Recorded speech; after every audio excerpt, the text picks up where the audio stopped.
Hey everybody, Mr. K here. Another video from the Decoding Toolkit. This is the next in that series of helping our children who are struggling learn how to sound out words. This is a very foundational skill. Again, same preface as the last video.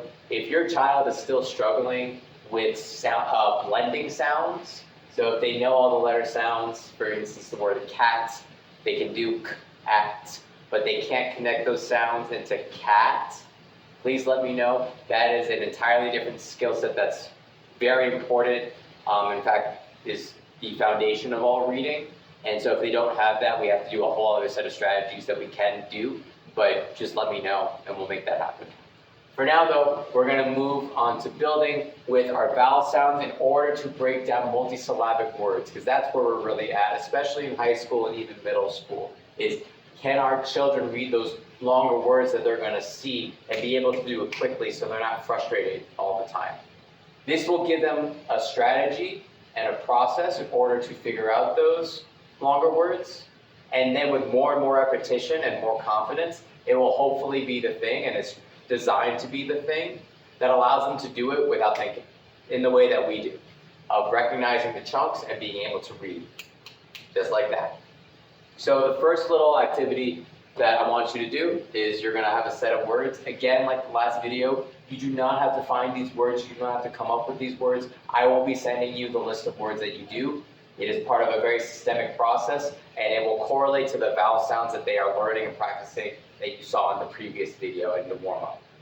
So the first one, you just give them a word and you ask them to find the vowel sounds. And this one, have them make sure it's written down on a piece of paper, a whiteboard if you have. Give them a pencil or pen or a marker, depending what you're doing, and they need to identify and underline where are the vowel sounds. This is a good time to remind them. Some vowel sounds have only one letter, some vowel sounds have two letters, making sure they identify correctly and accurately in those instances.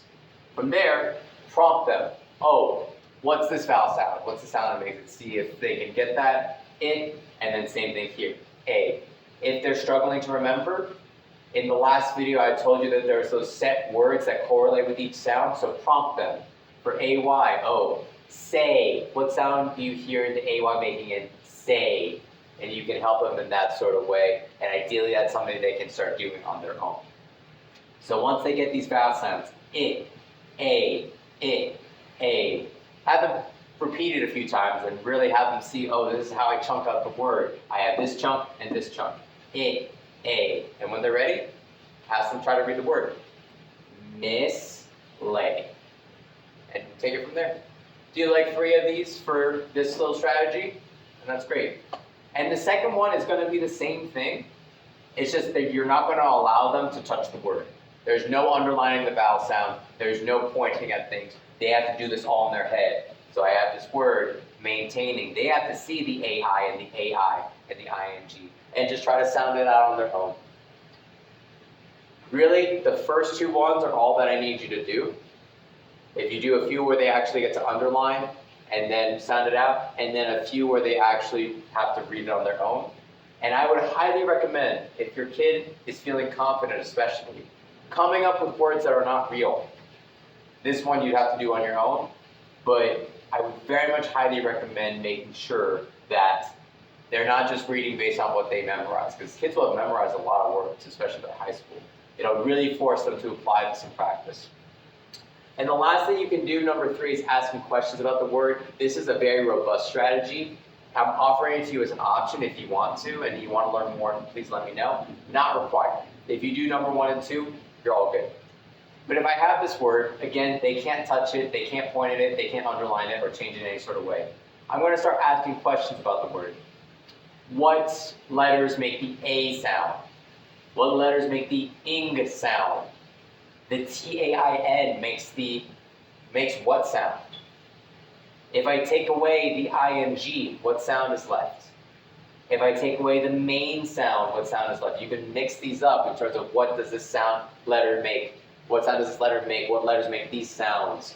If I take away this, what's left? If I take away this sound, what's left? Or what letters are left? That is a whole process in its own that if you want to learn more, please let me know. It's an option for you. It really enhances their capacity though. So if you have the time for it and want to do it, highly recommend. Not required though. So really, if you just do 4 or 5 words each day, some where they're identifying it to write out the vowel sounds, and other times where they're just doing it in their brain, in their mind, and saying it out loud, that's great. This will go a long way if we do it 4 or 5 times a week. Again, just training the brain to not, because this is the thing a lot of readers who struggle by high school do, is they will see a word and they'll see MIS. Oh, I know lots of words with MIS. And they will go to the first word that they have memorized with MIS and not even read the rest of it. Anytime you see your child start to do this, where you see that it's kind of a guess, don't get angry at them, but remind them, oh, find the vowel sounds and say the chunks. And they will be surprised because they know the sounds of the letters.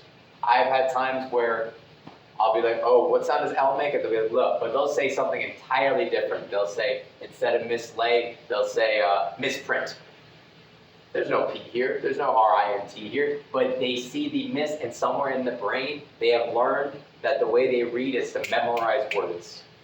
This is retraining the brain to be able to do what's harder at first, but then makes everything easier once this becomes an automatic process. If you have any more questions on that, please let me know. Phil, I'm definitely down to explain that whole sort of the mental aspects of that to you. But again, just have them do some words each day. A lot of progress. If you have any questions, reach out to me and I'll see you next time.